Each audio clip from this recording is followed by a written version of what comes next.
ప్రభు నామమున అందరికీ వందనములు తెలియజేసుకుంటున్నాను.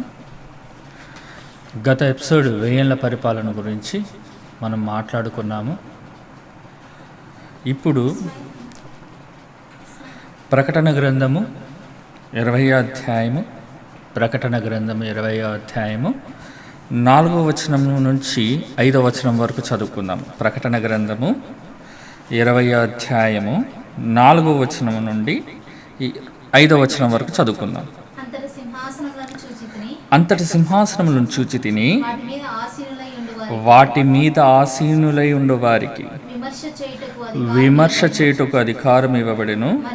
మరియు క్రూర మృగము యొక్కను దాని ప్రతిమకైనను నమస్కారము చేయక తమ నొసలయందు గాని చేతలయందు గాని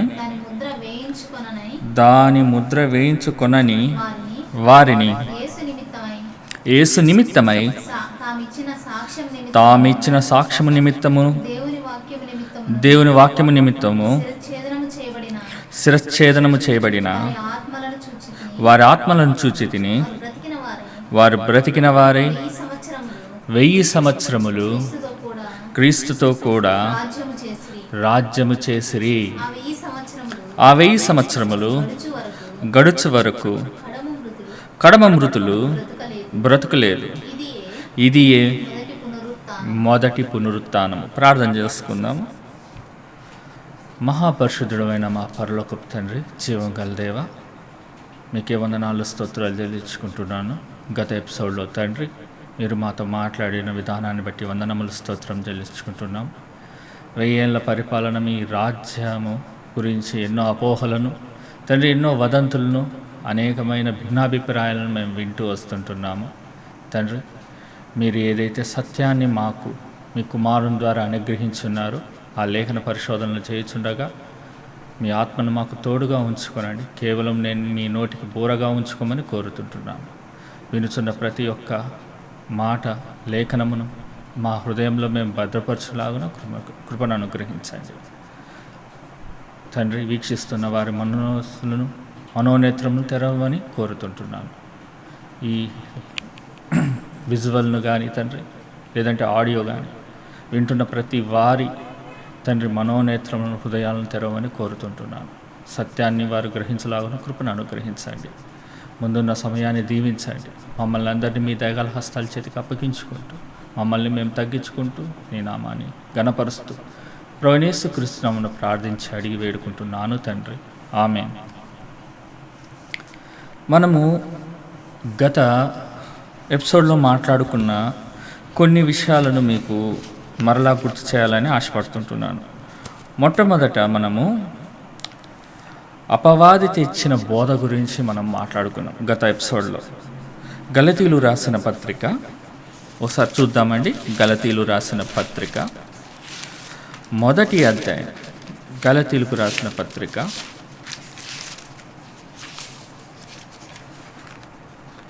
1వ అధ్యాయము 6వ వచనం 7వ వచనం చూద్దాం. క్రీస్తు కృపను బట్టి మిమ్మును పిలిచిన వానిని విడిచి భిన్నమైన స్వార్థ తట్టుకు మీరింత త్వరగా తిరిగిపోవుట చూడగా నాకు ఆశ్చర్యమగుచున్నది. అది మరి యొక్క సువార్త కాదు కానీ క్రీస్తు సువార్తను చెరుపగోరి మిమ్మును కలవరపరచువారు కొందరు ఉన్నారు. అది మరి ఒక సువార్త కాదు కానీ క్రీస్తు సువార్తను చెరపగోరి మిమ్మును కలవరపరచువారు కొందరు ఉన్నారు. దీని గురించి మనము కాస్త వివరణగా గత ఎపిసోడ్లో మనం చూసాము. కనుక మనము ఈ 1000 ఏళ్ల పరిపాలన విషయము క్రీస్తు ఏదైతే బోధించి ఉన్నాడో, క్రీస్తు ఏ బోధ అయితే మనకిచ్చి ఉన్నాడో దాన్ని చెరపగోరే భిన్నమైన సువార్త, భిన్నమైన వార్తను అనేక క్రైస్తవుల హృదయాల్లోకి చొచ్చేసిందండి. భిన్నమైన సువార్తను. మరొకటి చూద్దాము. రాజ్యానికి కావలసిన కొన్ని విషయాలు, కొన్ని ప్రాముఖ్యమైన విషయాల గురించి మనము గత ఎపిసోడ్లో మాట్లాడుకున్నాం. అవి ఏంటంటే రాజ్యానికి కావాల్సిన కొన్ని ముఖ్యమైన విషయాలు. మొదటిది వచ్చి రాజు, తర్వాత ప్రజలు, తర్వాత వచ్చి భూభాగము, తర్వాత చట్టము, ఆ తర్వాత కాలము. మొదటిది రాజు, ప్రజలు, భూభాగము, చట్టము, కాలము. వీటి గురించి కూడా మనము దానియేలు గ్రంథము 1వ అధ్యాయం 44వ వచనము, 2వ అధ్యాయం దానియేలు గ్రంథం 2వ అధ్యాయం 1 నుంచి 44 వరకు మనము కొంచెం విపులంగా పరిశీలనగా చూసాము. అయితే ఇక్కడ మనకు రాజుగా వస్తాడని మనకు దానియేలు గ్రంథంలో ఆ కాలమందు, ఆ రాజుల కాలమందు అని మనకు అక్కడ దానియేలు గారు తన ప్రత్యక్షతను చెప్తాడు. అదేవిధంగా మరొకటి, క్రీస్తు పూర్వము ఉన్న రాజ్యాలలో కూడా, ఆ రాజ్యాలు క్రీస్తు పుట్టకముందు పూర్వమున్న రాజ్యాల గురించి కూడా దానియేలు గారు చెప్తాడు. అవి ఏవేవంటే బబులోను మహాసామ్రాజ్యము, మాదీయ పారసిక సామ్రాజ్యము, గ్రీకు సామ్రాజ్యము, ఆ తర్వాత రోమా సామ్రాజ్యం. ఇక్కడ 4 విషయాలు మనము అబ్జర్వ్ చేయొచ్చు. మొదటిది బబులోను రాజ్యము, ఆ తర్వాత మాదీయ పారసిక రాజ్యము, మూడోది గ్రీకు సామ్రాజ్యము, నాలుగోది వచ్చి రోమా సామ్రాజ్యము. ఈ 4 సామ్రాజ్యాల గురించి దానియేలు గారు ఏ విధంగా అయితే చెప్పారో అదే విధంగా యోహాను గారు పద్మాసు దీపంలో కూడా కొన్ని 4 విషయాల గురించి మాట్లాడుతూ వస్తాడు. అవి ఏంటో మనం చూసాము గత ఎపిసోడ్లో. యోహాను గారు తన దర్శనంలో విచిత్రమైన క్రూర మృగాన్ని చూసినట్లుగా చెప్తూ ఉంటున్నాడు. అది ఏదో చూద్దాము. ఒకటి వచ్చి క్రూర మృగము, మొదటిది క్రూర మృగము, తర్వాత చిరుత పులి దేహము కలిగి ఉన్న ఆ క్రూర మృగానికి ఏదుందంట, చిరుత పులి దేహము కలిగి ఉన్నది. మూడోది ఏంటంటే ఎలుగుబంటి పాదములు, అంటే దాని పాదములు ఎలుగుబంటికి ఏ విధంగా అయితే ఉంటుందో అలాంటి పాదములు కలిగి ఉన్న ఆ క్రూర మృగము, దాని నోరు వచ్చి సింహము వలె ఉన్నది అని చెప్తుంటున్నాడు. ఇక్కడ ప్రకటన గ్రంథం 13వ అధ్యాయం నుంచి 13వ అధ్యాయంలో 1వ వచనం నుంచి 5వ వచనం వరకు మనం చూస్తే ఈ క్రూర మృగము యొక్క వివరణ యోహాను గారు తన దర్శనంలో చూచిన విధానాన్ని చెప్తూ ఉంటున్నట్టుగా మనకు కనిపిస్తుంది. అదేవిధంగా మరొక విషయం కూడా మనం మాట్లాడుకుంటే, దానియేలు గారు ఏ విధంగా అయితే 4 రాజ్యాల గురించి చెప్పాడో ఇక్కడ కూడా యోహాను గారు 4 క్రూరమైన లక్షణాల గురించి మాట్లాడుతూ వస్తూ ఉంటున్నాడు. బాగా మనము అబ్జర్వ్ చేస్తే మొదటిసారి దానియేలు గారు, అంటే మనం ప్రప్రదంగా మనం మాట్లాడుకున్న దానియేలు గారి కల భావమును మనం చూస్తే, దానియేలు గారి కల భావము చెప్పే విధానంలో, లేదంటే ఆయనకు దేవుడు ఇచ్చిన జ్ఞానము, బయలుపరచబడిన జ్ఞానము దానియేలు గారు చెప్తున్నది. దాంట్లో 4 విషయాలు ఆడ దేవుడు ఆయనకు పొందుపరిచి ఇచ్చాడు.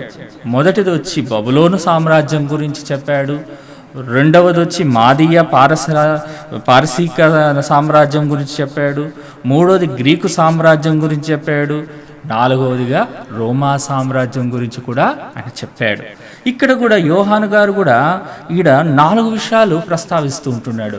క్రూర మృగము యొక్క లక్షణాలను ఇక్కడ తన దర్శనమందు చూచిన విధానాన్ని చెప్తూ ఉంటున్నాడు.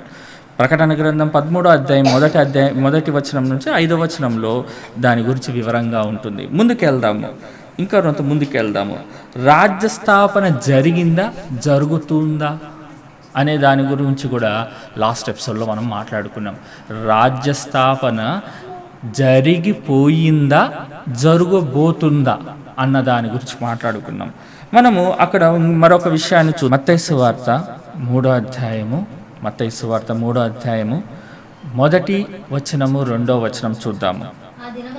ఆ దినముల యందు బాప్తిస్మిచ్చు యోహాను వచ్చి, పరలోక రాజ్యము సమీపించి ఉన్నది, మారు మనసు పొందుడని యూదయ అరణ్యములలో ప్రకటించుచూ ఉండెను. ఎప్పుడండి బాప్తిస్మిచ్చు యోహాను? ఏ దినములలో అంటే క్రీస్తు పుట్టిన తర్వాత ఆయన చెప్తున్న మాట, పరలోక రాజ్యము సమీపించి ఉన్నది. కొత్త నిబంధన ప్రారంభంలో క్రీస్తు పుట్టిన తర్వాత, యేసు పుట్టిన తర్వాత, రక్షకుడు పుట్టిన తర్వాత, మెస్సయ్య పుట్టిన తర్వాత చెప్తున్న మాటలు ఏంటంటే పరలోక రాజ్యము సమీపించి ఉన్నది అన్న మాట. మరొకటి చూద్దాము. మార్కు సువార్త 9వ అధ్యాయము. మార్కు సువార్త 9వ అధ్యాయము మొదటి వచనము.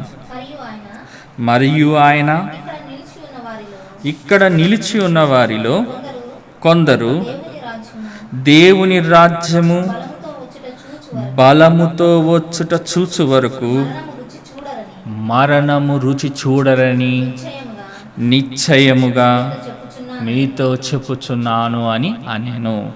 ఇక్కడ మనము అండర్లైన్ చేయాల్సిన విషయం ఏంటంటే, ఇక్కడ యేసు రాజ్యము వచ్చేసరికి ఆయనతో ఉన్న కొద్ది మంది శిష్యులు ఆనాటికి, అంటే రాజ్యము బలముగా వచ్చే నాటికి బ్రతికే ఉన్నారనేది విషయము మనకు అర్థమవుతుంది.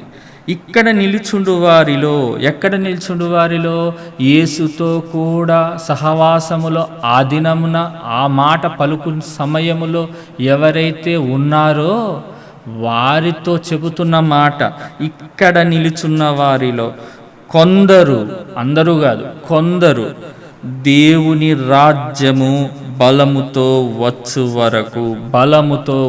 వరకు దేవుని రాజ్య స్థాపన జరిగింది. కానీ బలముతో అంటే అనేకులతో, లేదంటే అనేకులు చేర్చబడుటలో, లేదంటే విస్తరించుటలో, లేదంటే ప్రబలముగా వ్యాపించుటలో, ఇన్ని అర్థాలు వస్తాయి. బలముతో వచ్చుట చూచు వరకు మరణము రుచి చూడరని నిశ్చయముగా మీతో చెప్పుచున్నాను.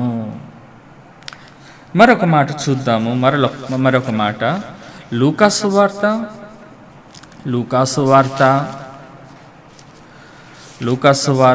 11వ అధ్యాయము. లూకాసు వార్త 11వ అధ్యాయము 20వ వచనం చూద్దాం. లూకాసు వార్త 11వ అధ్యాయము 20వ వచనము. అయితే నేను దేవుని వ్రేలితో దయ్యములను వెళ్ళగొట్టుచున్న ఎడల నిశ్చయముగా దేవుని రాజ్యము మీ యొద్దకు వచ్చి ఉన్నది. ఇక్కడ చెప్తున్న మాట దేవుని రాజ్యము. ఒకవేళ నేను స్వస్థతలు కానీ, లేదంటే దయ్యములతో పట్టి పీడింపబడుతున్న వారిని నేను స్వస్థత చేయగలిగితే, దేవుని సహాయముతో, దేవుని నామముతో నేను చేయగలిగితే ఇక్కడ దేవుని రాజ్యము వచ్చి ఉన్నది. అంతే కదండి. ఇప్పుడు ఏదైనా సరే ఒక పార్టీ తీసుకుందాం అనుకోండి, మన ఇహలోక సంబంధంగా మాట్లాడుకుంటే గిన ఒక పార్టీ లేదంటే ఒక రాజ్యము పలాని వ్యక్తి గెలిచాడు అనుకోండి, అతను చెప్తేనే ఆ జీవో పాస్ అవుతుంది, లేదంటే అతను ఆజ్ఞాపిస్తేనే ఆ పనులు జరుగుద్ది, లేదంటే అతను నియమిస్తేనే అక్కడ ఎవడైనా ఇంకొక లీడరు నియమింపగలుగుతాడు. ఎందుకు? అతనికి అధికారము ఇవ్వబడింది. అక్కడ అతనికి అధికారం ఇవ్వబడితేనే అక్కడ అందరూ లోబడగలుగుతారు. దేవుని రాజ్యం అనేది ఈ భూమి మీదకు రాగలిగితేనే మిగతావన్నీ జరగబోతాయి. కాబట్టి దేవుని రాజ్యం వచ్చిందంటే ఉదాహరణ ఏంటంట, దయ్యములను వెళ్ళగొట్టగలిగే శక్తి దేవుని రాజ్యంలో తప్ప వేరే చోట ఎక్కడ ఉండదు. అందుకనే అయితే నేను దేవుని వ్రేలుతో దయ్యములు వెళ్ళగొట్టుచున్న ఎడల నిశ్చయముగా దేవుని రాజ్యం మీ యొద్దకు వచ్చి ఉన్నది. మరొక మాట చూద్దాం. లూకాసు వార్త 17వ అధ్యాయము 21వ వచనం చూద్దాం. లూకాసు వార్త 17వ అధ్యాయము 21. ఎందుకనగా ఇదిగో దేవుని రాజ్యము మీ మధ్య ఉన్నది గనుక, ఇదిగో ఇక్కడనని అదిగో అక్కడనని చెప్ప వీలు పడదు. దేవుని రాజ్యం ఎక్కడుందయ్యా అని నువ్వు అడిగితే, లేదంటే నువ్వు దాని కొరకు పరిశీలించినా పరిశోధించినా వెతకినా ఫలాని చోట ఉంటుందనే దానికి వీలు పడదు. ఎందుకంటే అది ఇప్పుడు ఇక్కడ మన మధ్యలోనే ఉన్నది. సర్వప్రపంచములో క్రైస్తవులు ఎంతమంది అయితే క్రీస్తును నిజముగా అంగీకరించి ఉన్నారో వారందరిలో దేవుని రాజ్యము ఉందని చెప్తున్న మాట. మరొకటి చూద్దాం. ప్రకటన గ్రంథము మొదటి అధ్యాయం, ప్రకటన గ్రంథము మొదటి అధ్యాయము 6వ వచనము. మనలను ప్రేమించుచు తన రక్తము వలన మన పాపముల నుండి మనలను విడిపించిన వానికి మహిమయు ప్రభావమును యుగ యుగములు కలుగునుగాక. ఆమేన్.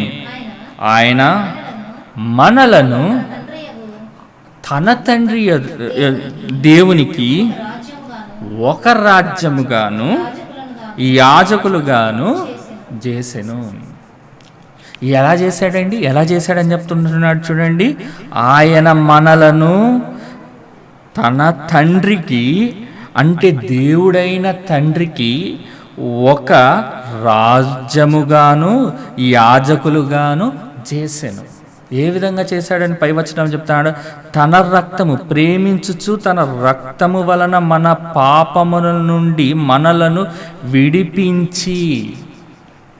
ఎలా చేశాడా మనల్ని? మనం రాజులుగాను లేదంటే యాజకులుగాను మనం ఎలా కన్వర్ట్ అయిపోయాం, ఎలా మరలాము, లేదంటే ఎలా అప్గ్రేడ్ అయ్యాము అని చెప్తుంటున్నాడు. ఏమని చెప్తుంటున్నాడు? తను మనల్ని ప్రేమించాడు. ఫస్ట్ వన్, అతను మనల్ని ప్రేమించాడు. రెండవది ఏం చేశాడు? తన రక్తం ఇచ్చాడు. తన రక్తం ఇచ్చి మన పాపము బంధకాల నుండి, మన పాప బంధకాల నుండి ఆయన మనల్ని విమోచించాడు. అంటే కొన్నాడు. బానిసలుగా కాదు, రాజులుగాను యాజక సమూహంగాను మనల్ని ప్రతిష్ఠించాడు. ఇదండి ఆయన రాజ్యం. ఆయన రాజ్యం. ఇంకా మనం కొంచెం ముందుకెళ్తే ఈయన రాజుగా ఒప్పుకుంటున్న సందర్భం ఒకటి చూద్దాం. యోహాను సువార్త 18వ అధ్యాయం. యోహాను సువార్త 18వ అధ్యాయము 36, 37 వచనాలు చూద్దాం. యోహాను సువార్త 18వ అధ్యాయం 36, 37. యేసు, నా రాజ్యము ఈ లోక సంబంధమైనది కాదు. నా రాజ్యము ఒకవేళ ఈ లోక సంబంధమైన రాజ్యముగిన అయితే నేను యూదులకు అప్పగింపబడకుండునట్లు. ఆయన సేవకులు ఎవరు? నేను రాజని ఒప్పుకున్నా, అంటే ఆయన రాజని ఒప్పుకున్న యేసు సైనికులు, యేసు సేవకులు, యేసును అంగీకరించిన వాళ్ళు. అంటే ఈ లోక సంబంధమైన వ్యక్తిత్వం గిన యేసుకు నింటెగిన, యేసుకు ఈ లోక సంబంధమైన మెంటాలిటీ లేదంటే ఆ టైప్ ఆఫ్ రాజ్యముగా ఉండాలని అనుకునింటే గిన చెబుతున్న మాట. ఈ లోక సంబంధమైనదే ఇనింటే గిన అని ఏమంటున్నాడు? ఈ లోక సంబంధమైనదైతే నేను యూదులకు అప్పగింపబడకుండునట్లు ఆయన సేవకులు పోరాడుదురు గాని నా రాజ్యము ఈ లోక సంబంధమైంది అందుకనే కాదురా బాబు అంటున్నాడు. ఏమంటున్నాడు? ఈ లోక సంబంధమైనది ఇంటిగిన నాకొక బెటాలియన్ నిండు, లేదంటే నాకొక సైన్యము నిండు, లేదంటే నా ఫాలోవర్స్ యుద్ధానికి ప్రేరేపితులై నన్ను కాపాడేవారు అని చెప్తుంటున్నాడు. మరి కింద చూస్తే అప్పుడు డౌట్ వచ్చింది ఫిలాతుకు. అయితే ఈ లోక సంబంధమైనది కాదన్నప్పుడు నువ్వు రాజు ఎలా అవుతావని అనే సందర్భం వస్తుంది. చూద్దాం. 37వ వచనం చూడండి. అందుకు ఫిలాతు, నీవు రాజువా? అందుకు ఆయనను అడుగగా యేసు. ఎందుకంటే ఈ లోక సంబంధమైన వాడిని కాకపోయినంత మాత్రాన నేను రాజును కాక మానను. నువ్వు అనుకుంటున్నావు, నువ్వు ఏదైతే ఫీల్ అవుతున్నావో, లేదంటే నువ్వు ఏదైతే అనుభవపూర్వకంగా అధికారాన్ని నువ్వు చేస్తుంటున్నావో, పరిపాలిస్తుంటున్నావో, ఇదే రాజ్యము, లేదంటే ఇదే ఇలానే ఉంటుంది, రాజుకు ఉండాల్సిన లక్షణాలు అని నువ్వు అనుకుంటున్నావే, అది కాదు నాయనా. ఇలా కూడా అంటే ఈ లోక సంబంధం కాకపోయినా కూడా నేను రాజునే అని చెప్తుంటున్నాడు. అందుకేమంటున్నాడు? యేసు, నువ్వన్నట్లు నేను రాజునే, సత్యమును గూర్చి సాక్ష్యమిచ్చుటకు నేను పుట్టి తిని. ఏది సత్యము? నువ్వు ఈ లోక సంబంధమైన రాజ్యము లేదంటే రాజు అనేది నువ్వు సత్యం అనుకుంటున్నావే, అది అసత్యమైనది. ఈ లోకం అసత్యమైనది. ఈ లోకాధికారము పర్మనెంట్గా ఉండదు, కానీ ఆయన యుగ యుగములు రాజ్యమే, అది సత్యము, అది నిత్యము నిలిచి ఉన్న మాట సత్యము. నేను సత్యమును గూర్చి సాక్ష్యమిచ్చుటకు పుట్టి తిని, ఇందు నిమిత్తమే ఈ లోకమునకు వచ్చి తిని. సత్య సంబంధి అంటే ఇంత జ్ఞానము తెలిసిన ప్రతివాడు, అంటే యేసు చెప్పిన మాటలను ఎరిగి దానిని నమ్మి అది సిద్ధాంతపూర్వకమైనది అని సత్యమని ఎరిగిన ప్రతివాడు ఆయన మాట వినును అన్న మాట మనం చూస్తుంటున్నాం. మరొకటి చూద్దాము. ఇక్కడ రాజ్యముకు కావలసినది మనము ముందు చూసుకున్నాం. 5 విషయాలు, 5 లక్షణాలు, 5 రకాల స్టెప్స్ ఉన్నాయండి. అవి ఏంటి అండి? మొదటిది రాజు కావాలి. మరొకటి ఏంది కావాలి?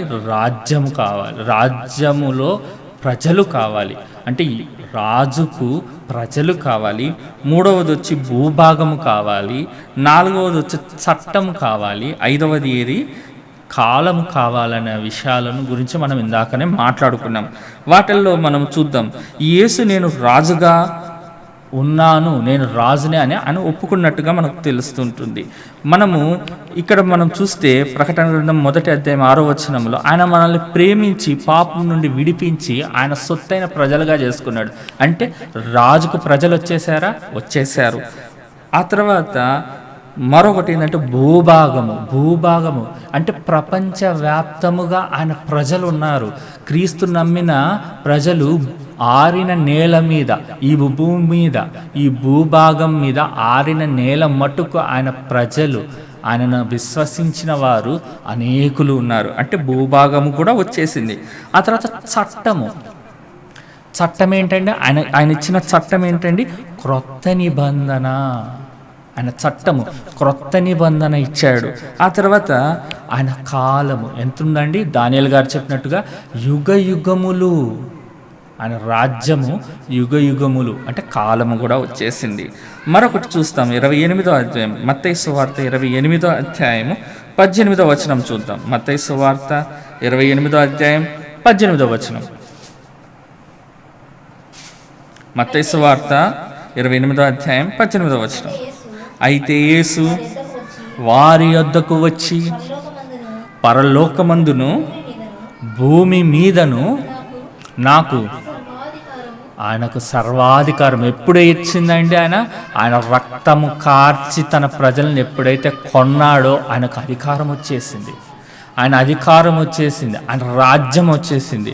మరొకటి చూద్దాము.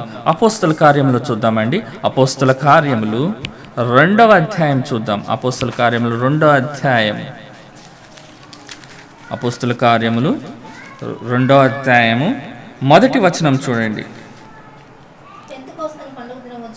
పెంతెకోస్తు పండుగ దినము వచ్చినప్పుడు అందరూ ఒక చోట. ఎవరందరూ? క్రీస్తు యేసు యొక్క శిష్యులందరూ, ఈ 11 మంది ఎక్సెప్ట్ యూదా. ఎందుకంటే అతను మరణానికి లోనైపోయాడు. అతడు పాపం చేసి ఏం చేశాడు? తనకు తానే ఉరి పెట్టుకొని మరణించాడు. కనుక ఇక్కడ ఎంతమంది ఉన్నారు? 11 మంది శిష్యుల గురించి మాట్లాడుతున్నారు. పెంతెకోస్తు దినమున అందరూ ఒక చోట కూడి ఉండేరి.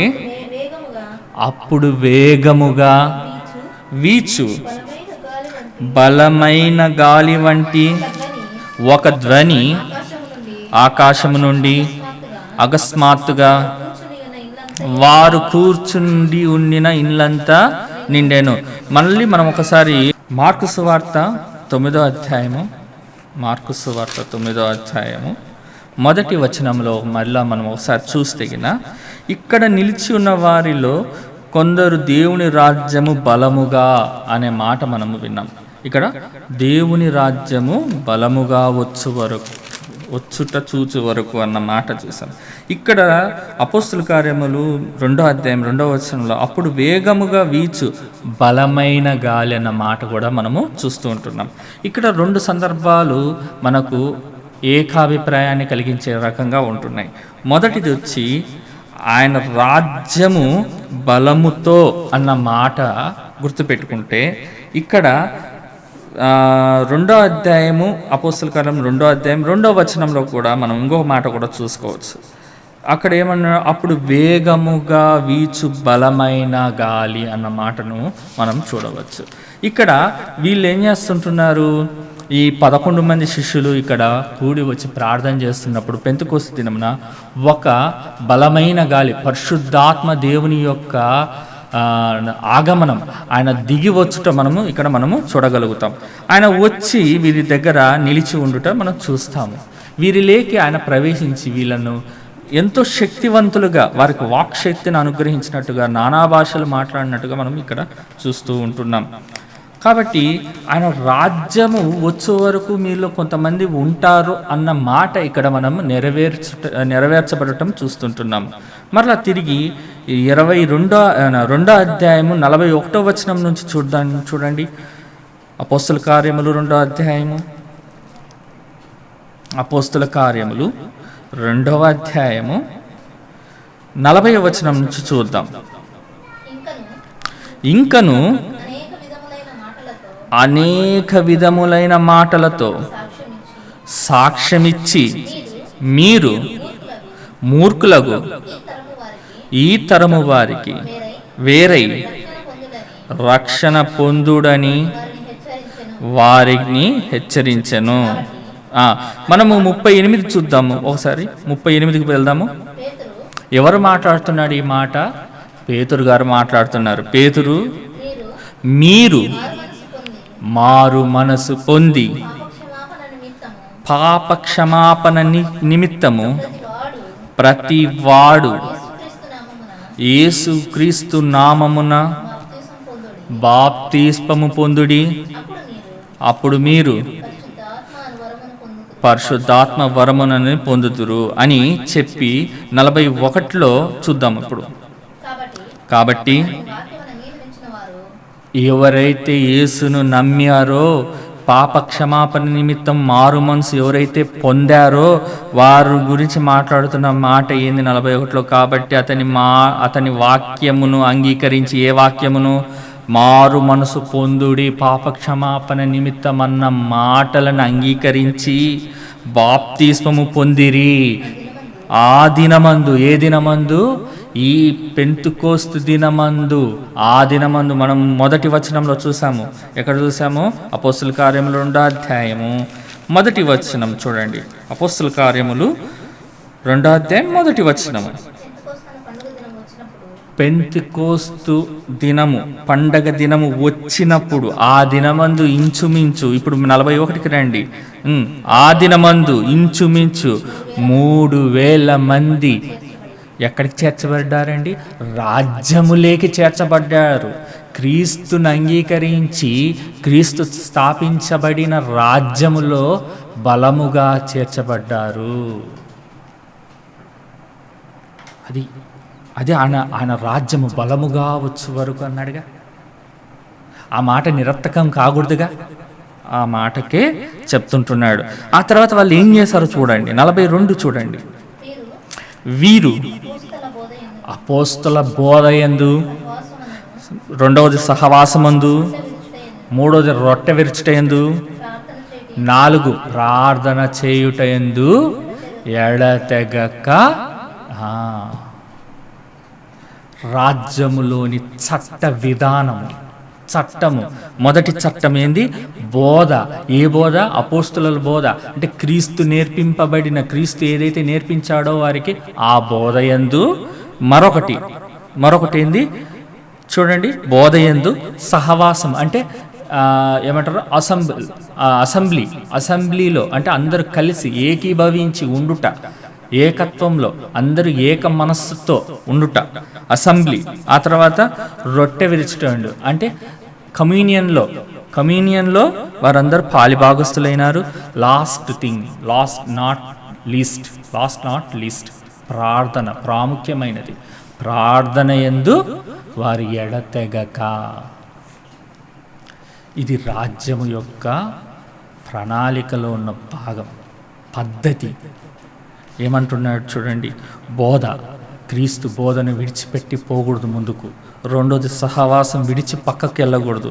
3, రొట్టె విరిచే దాంట్లో పాలిభాగస్తులు కాకుండా ఉండకూడదు. 4, ప్రార్థన యందు ఎడతెగక ఉండాలి. ఈ 4 మీద ఎడతెగక ఉండాలి. మరొక భాగంలోకి వెళ్దాము. ఇక్కడ మనము చూడవలసిన 5 అంశాలను మనము ఇప్పుడు జాగ్రత్తగా పరిశీలిద్దాం. ఇక్కడ మనము 5 అంశాలను జాగ్రత్తగా పరిశీలిద్దాం. యేసు క్రీస్తు రాజ్యానికి రాజుగా కనిపించగా సంఘము శిరస్సుగా మనకు చూడవచ్చు. ఇప్పుడు రాజ్యస్థాపన జరిగిపోయింది. యేసుక్రీస్తు అయితే మనకు రాజుగా మనకు అర్థమైపోయాడు. ఇప్పుడు క్రైస్తవులు లేదంటే సంఘము ఏ విధంగా ఉందంటే ఆ క్రీస్తు సంఘానికి శిరస్సుగా ఉన్నట్టుగా మనకు కనిపిస్తూ ఉంటుంది. దానిని మనమందరం ఒప్పుకోవాలి. సంఘానికి క్రీస్తు శిరస్సు. మొదటిది చూద్దాము. ఎఫెసీలకు రాసిన పత్రిక మొదటి అధ్యాయము చూడండి. ఎఫెసీలు రాసిన పత్రిక మొదటి అధ్యాయము 20వ వచనం నుంచి 23 వరకు చూద్దాం. ఆయన బలాతిశయము చేత క్రీస్తును మృతులలో నుండి లేపి సమస్తమైన ఆధిపత్యం కంటేను, అధికారము కంటేను, శక్తి కంటేను, ప్రభుత్వము కంటేను, ఈ యుగమందున్నంత మాత్రమే కాక రాబోవు యుగమందును పేరు పొందిన ప్రతి నామము కంటే ఎంతో హెచ్చుగా పరలోకమందు ఆయన తన కుడి పార్శ్వమున కూర్చుండబెట్టుకొని ఉన్నాడు. 22, మరియు సమస్తమును ఆయన పాదముల క్రింద ఉంచి సమస్తము పైని ఆయనను సంఘానికి, క్రైస్తవులనబడే వారికి శిరస్సుగా నియమించెను. ఆ సంఘము ఆయన శరీరము, సమస్తమును పూర్తిగా నింపుచున్న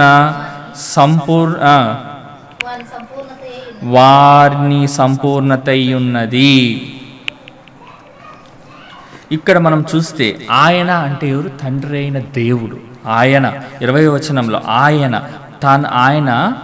ఆ బలాతిశయము చేత, ఆయనకున్న బలాతిశయము చేత క్రీస్తును, అంటే యేసు క్రీస్తు మరణించాడు కదా, శిలువ మ్రాను మీద వేలాడి మరణించాడు కదా, ఆయనను మృతులలో నుండి 3వ దినమున లేపి సమస్తమైన ఆధిపత్యము కంటెను. అంటే రోమా ప్రభుత్వం ఏదో మేము చంపేశాము అని విర్రవీగకుండా, యూదులు మేము చంపేశాము క్రీస్తును, మాకు అధికారము ద్వారా మేము చంపినాము, మా ధర్మశాస్త్ర ప్రకారం మేము ఖచ్చితంగా నెరవేర్చినాము, దేవుణ్ణి దూషించిన వాడిని మేము చంపామని విర్రవీగుతున్న సమస్త అధికారమును ఏం చేశాడంటండి?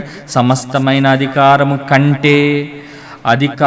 కంటే శక్తి కంటెను, ప్రభుత్వముల కంటెను. ఈ సంబంధం అంటే ఈ లోక సంబంధమైనదే కాక యుగమందే, అంటే రోమా ప్రభుత్వము ఏ కాలమందు క్రీస్తును మన మరణానికి అప్పగించిందే ఆ యుగమందే కాక, ఏమంటున్నాడు? ఆ యుగమందే కాక రాబోయే యుగాలకు కూడా ఆయన ఏం చేశాడు? చదవండి 21 చూడండి. కాగా రాబోవు యుగము నందును పేరు పొందిన ప్రతి నామము కంటే, అంటే ఇప్పుడు జరిగిన ఈ రోమ ప్రభుత్వము గవర్నరు పిలాతు పేరు ఒకటే కాదు, రాబోయే ఇంకా పెద్ద పెద్ద ప్రభుత్వాలు కానీ, లేదంటే రాజులు కానీ, లేదంటే పరిపాలకులు కానీ, వారందరి పేరు మీద ఈయన పేరును హెచ్చించాడు. హెచ్చించి ఏం చేశాడో తెలుసా అండి? రాజ్యాన్ని అప్పగించాడు. తండ్రి రాజ్యాన్ని, అధికారాన్ని తండ్రి ఏం చేశాడు? కుమారునికి అప్పగించాడు. ఏలు నాయనా నువ్వు అని. క్రైస్తవ్యము, క్రీస్తుని అంగీకరించిన ప్రతి వారు యేసు నామము ద్వారానే ప్రార్థన చేయాలి. యేసు నామము ద్వారానే తండ్రికి మొరపెట్టాలి. ఆయన నామమును హెచ్చించాడు తండ్రి.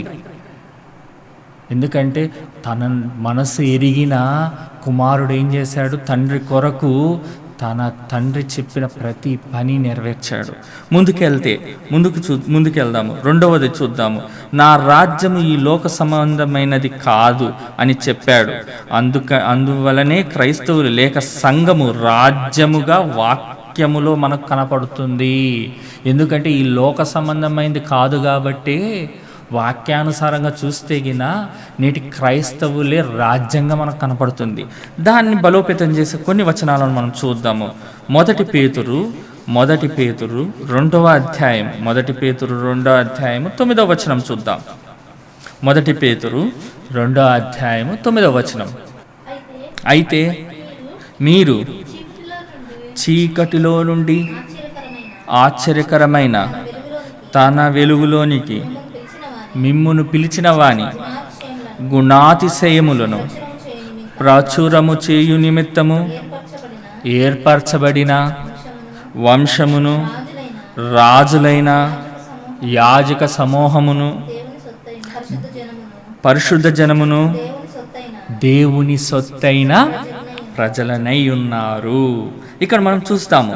ఇక్కడ ఏం చేస్తాడంటే మన చీకటిలో నుండి, అంటే మనం ఈ లోకాను సంబంధమైన ఈ లోకాను ఆచారాలలో, లేదంటే ఈ లోక సంబంధమైన పరిస్థితుల్లో మనం ఉన్నప్పుడు ఆయన ఏం చేశాడంటే ఆశ్చర్యకరమైన ఆయన వెలుగులోనికి, అంటే మారు మనసు, బాప్తిస్మం తీసుకొని రక్షింపబడిన మనము, అంటే మారు మనసు పొంది మనం బాప్తిస్మం ఎప్పుడైతే తీసుకున్నామో వెలుగులోనికి మనము ప్రవేశించిన వారము. అంటే ఆయన రాజ్యములోనికి మనం ప్రవేశించిన వారము. అంటే సంఘమే ఆయన రాజ్యముగా ఇక్కడ మనకు కనపస్తూ ఉంటుంది. ఆశ్చర్యకరమైన వెలుగులోనికి ఆయన గుణాతిశయమును ప్రచురము చేయు నిమిత్తము, అంటే రాజ్యములో నువ్వు చేరికైతే సరిపోదు బిడ్డా, ఏం చేయాలా? ఆయన చేసిన గుణాతిశయము, ఆయన ఇచ్చిన బలియాగము, లేదంటే ఆయన చేసిన క్రయధనము, ఆయన మన పట్ల చూపించిన ప్రేమను, ఆయన మన పట్ల చూపించిన గుణాతిశయమును మనం ప్రచురము చేయు నిమిత్తమే మనము ఏర్పరచబడిన వారము, వంశావళులము, రాజులైన యాజక సమూహమును, పరిశుద్ధ జనాంగమై ఉన్నాము, మరియు దేవునికే సొత్తైన వారము.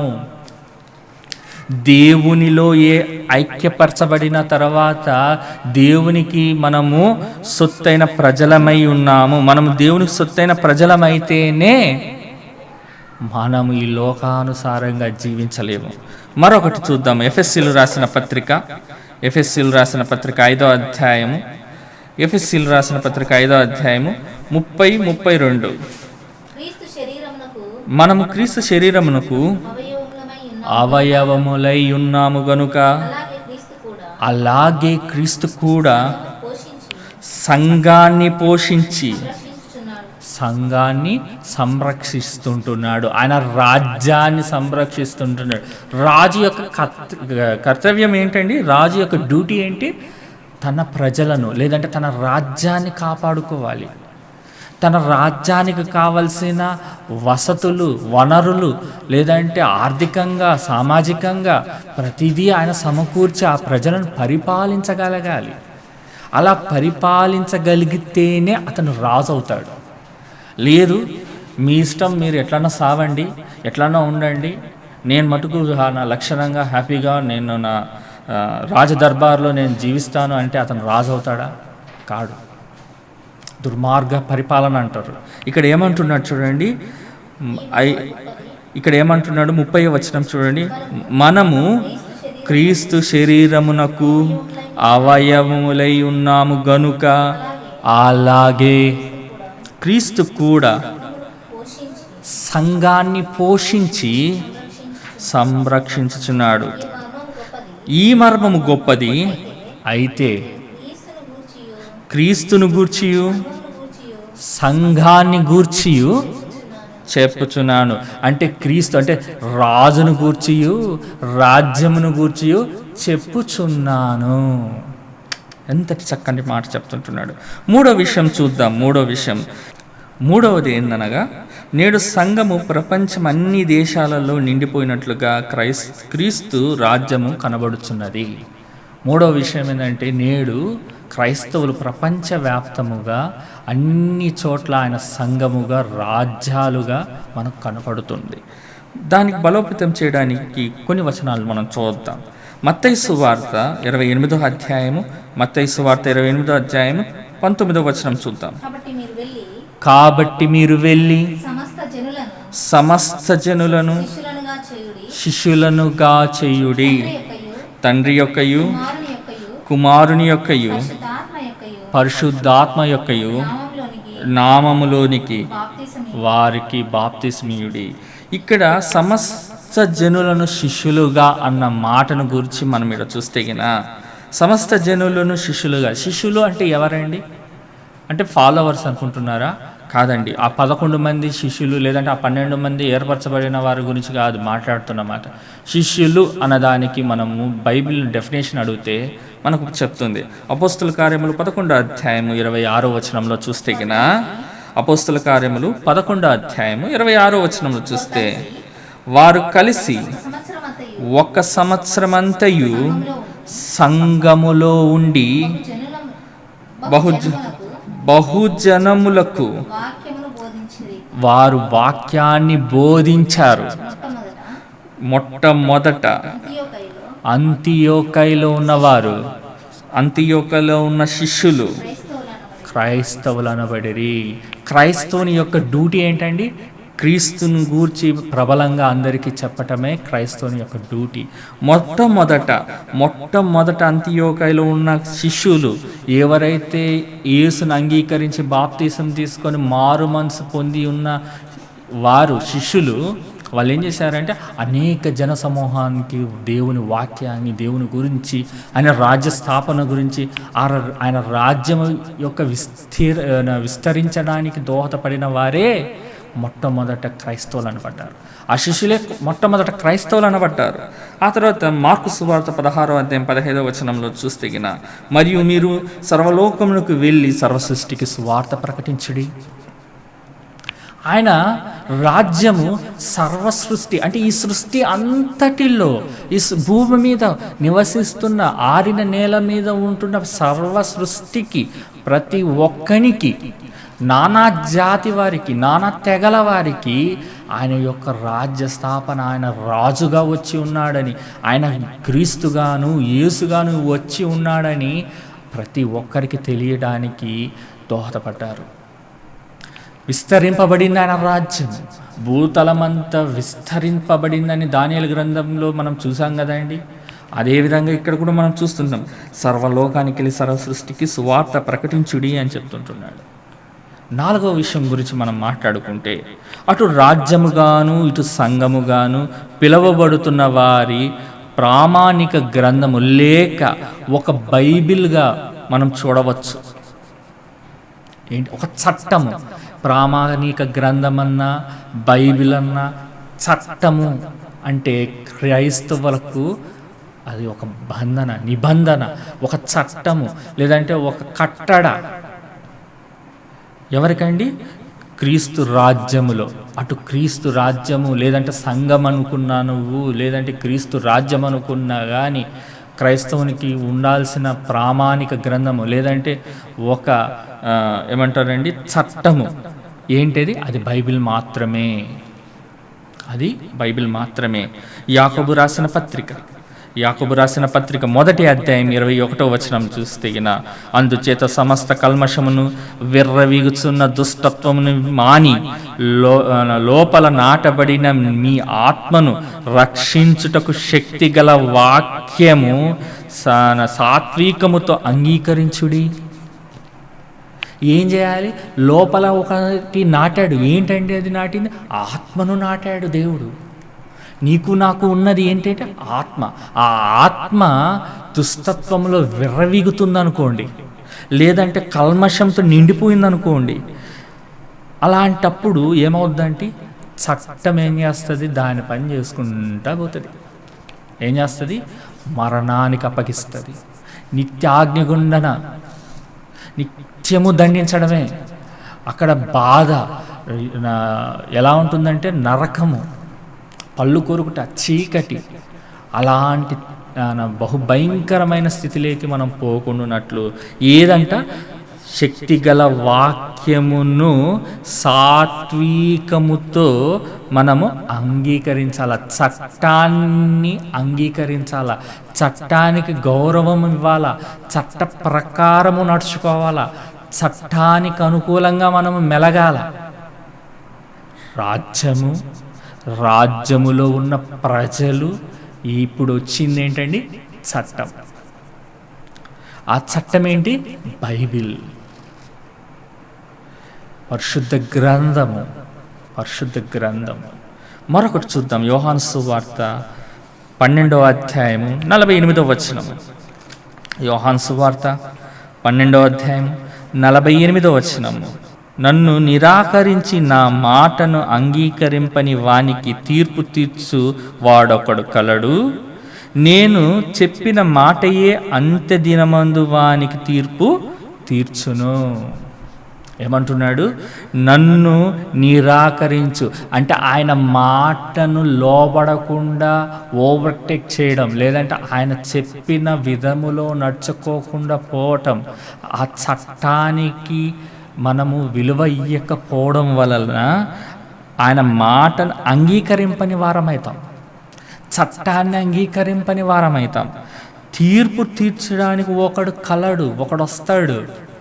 అప్పుడు ఏం చేస్తాడు? నేను చెప్పిన మాటయే అంత్య దినమందు వానికి తీర్పు. ఆ చట్టమే నిన్న అంత్య దినమందు ఏం చేస్తుంది? తీర్పులేకి తీసాడు. చట్టమే కదండి తీర్పు తీర్చేది. ఒక సెక్షన్ పెడితేనే ఆ సెక్షన్ బట్టే నీకు తీర్పు తీర్చబడుతుంది. చట్టమే లేకపోతే నీకు శిక్ష ఎలా అమలు అవుతుంది? అమలు కాదు. కాబట్టి చట్టం అనేది ప్రాముఖ్యమైనది. మనం పై వచనము యాకోబు రాసిన పత్రిక 1వ అధ్యాయం 21వ వచనంలో మనం ఏదైతే చూచామో శక్తిగల వాక్యమును, మనల్ని కాపాడే, మన ఆత్మను కాపాడగలిగిన శక్తిగల వాక్యమే యోహాను సువార్త 1వ అధ్యాయం 1వ వచనంలో వాక్యమే దేవుడై ఉండెను. ఆ దేవుడు శరీరధారి, కృపా సత్య సంపూర్ణ మన మధ్య దిగి వచ్చి ఉన్నాడన్న యేసు మాటను నువ్వు ప్రక్కన పెడితే, సాత్వికంగా ఆయనను అంగీకరించకపోతే ఏమవుతుందంట? చూడండి ఏమంటారు? ఆయన అంగీకరింపని వానికి తీర్పు తీర్చు ఒకడు గలడు.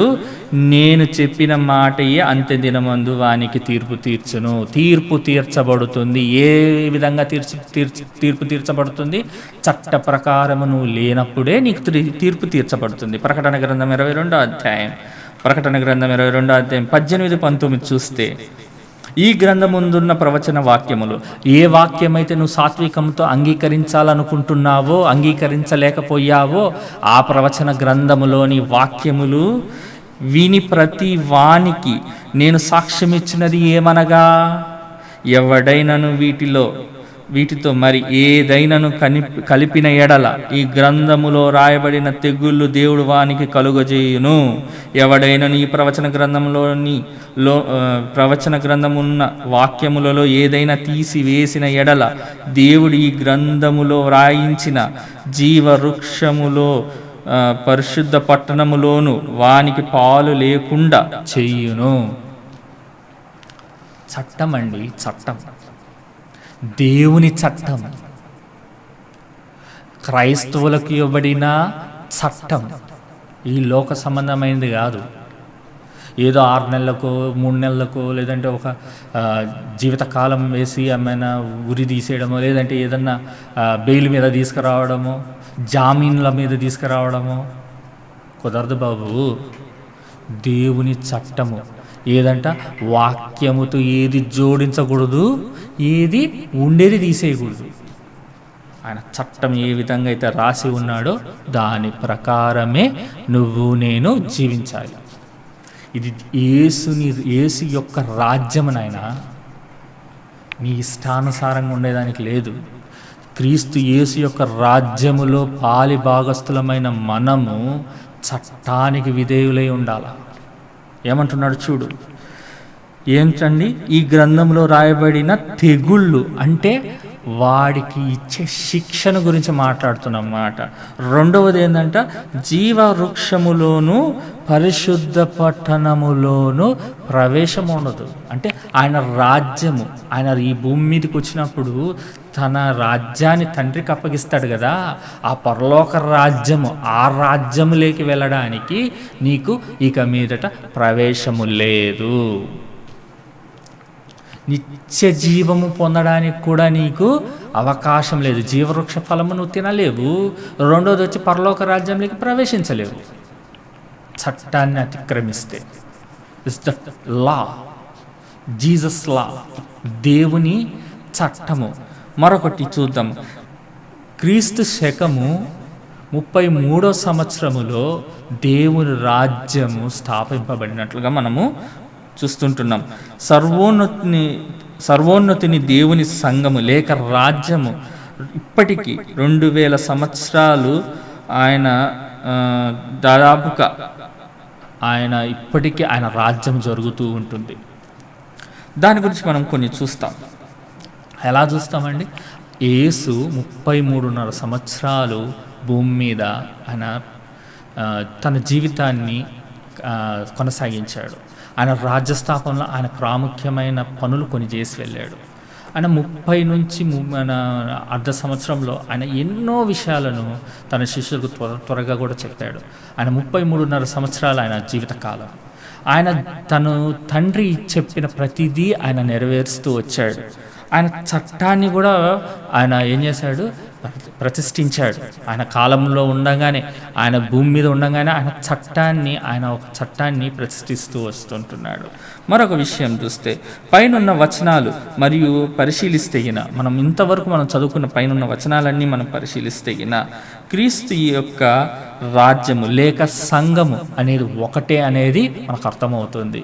పైన ఇంతవరకు మనం చూసాం కదండి, ఇంత డీటెయిల్గా చూసాం కదండి. చట్టము చూసాము, రాజ్యము చూసాము, తర్వాత ప్రజలను చూసాము.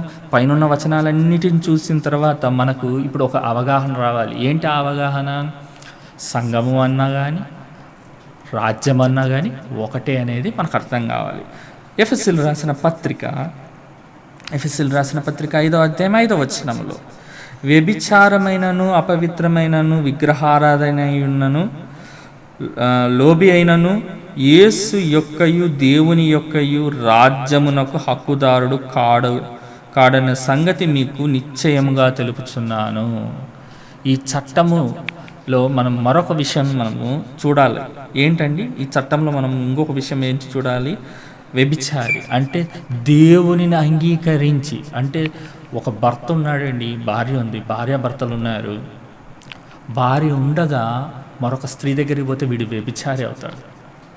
భర్త ఉండగా ఈ స్త్రీ మరొక పురుషుణ్ణి ఆకర్షింపబడితే ఆమె వ్యభిచారిని అవుతాడు. అలాగనే మనకు ఒక చట్టం ఉంది. దేవుడే మనకు శిరస్సై ఉన్నాడు. యేసే మన శిరస్సు. ఆయనే మనకు ఏమంటాడు?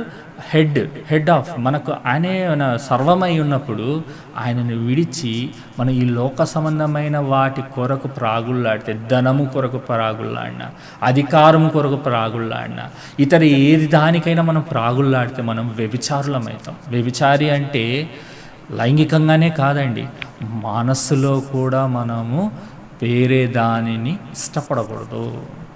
దేవుని స్థానం, క్రీస్తు స్థానము మరి వేరెవరికి ఇవ్వకూడదు. వేరెవరికి ఇచ్చినా కానీ మనం వ్యభిచారులమవుతాం. అందుకని అంటున్నాడు, వ్యభిచారులైనను అపవిత్రుడు అంటే వాడి ఆలోచనే దుష్టత్వము. వాడు ఎప్పుడు అపవిత్రమైన వాటి గురించే వాడు ప్రాగులాడుతున్నాడు. అపవిత్రుడైనను విగ్రహారాధికుడైనను. విగ్రహారాధన అంటే ఏంటండి? నా భార్యే నాకు దేవత, నా భర్తే నాకు దేవత, నా పిల్లలే నా ప్రపంచం, లేదంటే నా ఇల్లే నాకు స్వర్గం. దేన్ని ప్రేమిస్తున్నావు బిడ్డ? దేన్ని ప్రేమిస్తుంటున్నావు? నువ్వు క్రీస్తు యేసును తప్ప మరొకరిని ఎవరిని గణపరిచేదానికి లేదు. క్రైస్తవుడని పేరు పెట్టబడిన నీవు, మిగతా వాళ్ళ గురించి నేను మాట్లాడటం లేదు, రాజ్యములో చేర్చబడిన నీవు, ఆయన కాడి కిందికి నువ్వు వచ్చిన నీవు, క్రీస్తుని అంగీకరించిన నీవు, బాప్తిస్మము తీసుకొని ఆయన రాజ్యములో రాజులుగాను యాజకులుగాను సొత్తైన ప్రజలుగా ఏర్పరచబడిన నీవు మరొక దాని జోలికి పోకూడదు. మరొక దానిని తెచ్చి నీ తలంపులలో కానీ నీ మనసులో కానీ లేదంటే నీ కంటే పైన దేనిని ఉంచుకోకూడదు, ఒక క్రీస్తు యేసు తప్ప. అదే మాట్లాడుతుంటున్నాడు. ఏమంటున్నాడు? విగ్రహారాధికుడైనను లోబి అయినను వీరెవ్వరు క్రీస్తు అంటే ఎవరండి? అభిషక్తుడు. క్రీస్తు యొక్కయు దేవుని యొక్కయు అంటే పరలోకంలో ఉన్న తండ్రి యొక్కయు రాజ్యమునకు హక్కుదారుడు కాడు. ఈ లక్షణాలు, ఈ అవలక్షణాలన్నీ పెట్టుకొని నేను రాజ్యంలోకి వస్తానంటే కుదరదు. ఇవేవి ఉండకూడదు. మరొక విషయం చూద్దాం. ఫిలిప్పీ రాసిన పత్రిక 3వ అధ్యాయం 16వ వచనంలో చూస్తే గిన, ఫిలిప్పీలు రాసిన పత్రిక 3వ అధ్యాయం 16వ వచనము, అయినను ఇప్పటి వరకు మనకు లభించిన దానిని బట్టియే క్రమముగా నడుచుకొనవలెను. ఇది చట్టం. అంటే మనకి ఏదైతే దేవుడు పొందుపరిచి ఉన్నాడో, నువ్వు ఇది చెయ్యి, ఇది చేయకూడదు, ఇలా ఉండు, ఇలా ఉండకూడదు, ఇలానే ప్రవర్తించు, నీవు ఇలానే ఉండాలి, నీ మరణం వరకు ఇలానే జరిగించాలి, ఇది నీ క్రమము, ఇది నీ చట్టం అని ఏదైతే మనకు ఇవ్వబడి ఉన్నదో, ఏమంటున్నాడు? దానిని బట్టియే, మనకి ఏదైతే మనకు లభించిన దానిని బట్టియే క్రమముగా నడుచుకొనవలెను. It's order. దాని ప్రకారమే మనం నడుచుకోవాలి. ఇక్కడ మనం చూస్తే ఎఫెసీయులకు రాసిన పత్రిక 3వ అధ్యాయం 3-4 వచనాలలో మనము చూస్తే గిన, ఒకసారి మనం ఇక్కడ చూస్తే గిన, యేసుక్రీస్తు మర్మమును గూర్చి అంటే ఆయన మనసులో ఉన్న విషయాలను గురించి ఇక్కడ చెప్తుంటున్నాడు పౌలు గారు. ఏమని చెప్తుంటున్నాడు? ఆయన దర్శనము, ఆయన యొక్క దర్శనాన్ని గురించి పౌలు గారు మాట్లాడుతున్నాడు. ఆయనకు ముందుగా ఎలా తెలియబడిందంట అండి? ఆ దేవుని మర్మం ఆయనకు తెలియబడిన సంగతిని గూర్చి ముందే మీకు దాని గురించి వివరించి నేను చెప్పి తిని, దానిని చదివిన ఎడల అంటే మీరు ఒకవేళ దానిని గూర్చి చదివిన ఎడల, దాన్ని చదివితేగిన, ఇప్పుడు క్రీస్తు మర్మమును గూర్చి నాకు కలిగిన జ్ఞానము మీరు గ్రహించగలరు. అంటే యేసుక్రీస్తు మనసును ఎరిగి ఆయన చట్ట ప్రకారము నడుచుకోవాలనే జ్ఞానము పౌలు గారికి ఉన్న విషయాన్ని మనం గ్రహించగలగాలి. అందుకని అంటాడు కదా, క్రీస్తు యేసును నేను ఏ విధంగా అయితే నేను అనుసరించి తినో, నన్ను చూచి కూడా మీరు కూడా అనుసరించండి అయ్యా అని చెప్తాడు. యేసుక్రీస్తుని ఏ విధంగా ఆయన ఫాలో అయ్యాడు తెలుసా? ఆయన హృదయాన్ని గ్రహించి దాని గురించి వివరించి చెప్పాడు సంఘాలకు. అది మీరుగిన చదివింటేగిన తప్పకుండా మీరు దాన్ని గ్రహించగలరు. యేసుక్రీస్తు యొక్క జ్ఞానమును మీరు గ్రహించగలరనే విషయాన్ని పౌలు గారు చెప్తుంటున్నారు. ప్రకటన గ్రంథం 1వ అధ్యాయం 3వ వచనంలో మనం చూస్తే, సమయము సమీపించినది గనుక ఈ ప్రవచన వాక్యములు చదువువాడు. ఏ ప్రవచన వాక్యములు? యేసును గూర్చి, రాజ్యమును గూర్చి రాయబడిన అనేక విషయాలు చదివిన వాడు వాటిని విని ఇందులో వ్రాయబడిన సంగతులను గైకొనువాడు ధన్యుడు. ఇలా గైకొనింది ఎవడండి? పౌలు గారు గైకొన్నారు. గలతీలకు రాస్తూ పౌలు గారు యేసు యొక్క మర్మము లేదంటే ఆయన హృదయాన్ని నేను తెలుసుకున్నాను, ఆ జ్ఞానమును గురించి మీకు చెప్తుంటున్నానని ఆయన కనుగొన్నాడు కాబట్టి ఆయన ధన్యుడయ్యాడు. ఇప్పుడు మనము ఆయన జ్ఞానాన్ని వదిలేసి ఈ లోక జ్ఞానం కొరకు ప్రాగులాడుతున్నాం. ఈ ప్రవచన గ్రంథములో చదువువాడు వాటిని విని ఇందులో వ్రాయబడిన సంగతులను గైకొనువాడే ధన్యుడు. చట్టాన్ని చట్ట ప్రకారముగా చేయుట, గైకొనుట, నేర్చుకొని దాని ప్రకారము జీవించుట, అవలంబించుట, వాడే ధన్యుడు. వాడి జీవవృక్ష ఫలములో పాలివాడైతాడు, పరలోక రాజ్యానికి వెళ్ళగలుగుతాడు. మరొకటి చూద్దాము. ప్రకటన గ్రంథంలో ఉన్న విషయము ఏంటి? వర్తమానం గురించి రాయబడిందండి. ప్రకటన గ్రంథము వర్తమానం గురించి రాయబడింది, భూతకాలం గురించి రాయబడింది, భవిష్యత్ కాలం గురించి కూడా రాయబడింది. కనుక కాలము మనము చదివేటప్పుడు, ప్రకటన గ్రంథం చదివేటప్పుడు మనము కాలాలను చూసుకోవాలి, జాగ్రత్తగా చూడాలి. కాబట్టి చదివే వాళ్ళు జాగ్రత్తగా చూసుకొని చదవాలి ప్రకటన గ్రంథము. అందుకనే ఇప్పుడు మనం సబ్జెక్ట్లోకి వెళ్తే ప్రకటన గ్రంథము 20వ అధ్యాయం. ప్రకటన గ్రంథము 20వ అధ్యాయం 4, 5, 6 వచనాలలో మనం చూస్తే అంతటి సింహాసనములను చూచి తిని వాటి మీద ఆసీనులై ఉన్న వారిని విమర్శించుటకు అధికారము ఇవ్వబడెను. మరియు క్రూర మృగము యొక్కయు దాని ప్రతిమను నమస్కారము చెయ్యక తమ నొసలయందు గాని చేతులయందు గాని దాని ముద్ర వేయించుకొనని వారిని యేసు విషయమై తామిచ్చిన సాక్ష్యము నిమిత్తము దేవుని వాక్యము నిమిత్తమును శిరఛేదనము చేయబడిన వారి ఆత్మను చూచి తిని వారు బ్రతికిన వారై 1000 సంవత్సరములు క్రీస్తుతో కూడా రాజ్యము చేసిరి. 5వ వచనము. ఆ 1000 సంవత్సరములు గడుచు వరకు కడమ మృతులు బ్రతకలేరు. ఇది మొదటి పునరుత్థానం. 6వ వచనం. ఈ మొదటి పునరుత్థానములో పాలివారు ధన్యులు, పరిశుద్ధులనై ఉన్నారు. ఇట్టి వారి మీద రెండవ మరణముకు అధికారము లేదు. వీరు దేవునికిని క్రీస్తుకును యాజకులై క్రీస్తుతో కూడా 1000 సంవత్సరము రాజ్యము చేయుదురు అని ఇక్కడ చెప్తుంటున్నాడు. ఈ పెద్ద కాంప్లెక్స్ సెంటెన్స్లో మనం చూడాల్సింది సింహాసనం మీద కూర్చున్న వారిని చూస్తున్నాము. ఆ తర్వాత క్రూర మృగము గురించి చూస్తుంటున్నాము. ఆ తర్వాత మన పునరుత్థానం గురించి చూస్తుంటున్నాము. మరణ పునరుత్థానాల గురించి మాట్లాడుతున్నాడు. మరి ఇంకొకటి వచ్చి రెండవ మరణమునకు అధికారం లేదనే విషయం మాట్లాడుతున్నాడు. లాస్ట్ వచ్చి 1000 సంవత్సరము రాజ్యము చేయుట కూడా మనం చూస్తుంటున్నాం. దీని గురించి మరింత వివరణలో మరి ఒక ఎపిసోడ్లో మీతో పంచుకోవడానికి ప్రభు నాకు సహాయం చేయనుగాక. దేవుడి ఈ వాక్యంను దీవించునుగాక.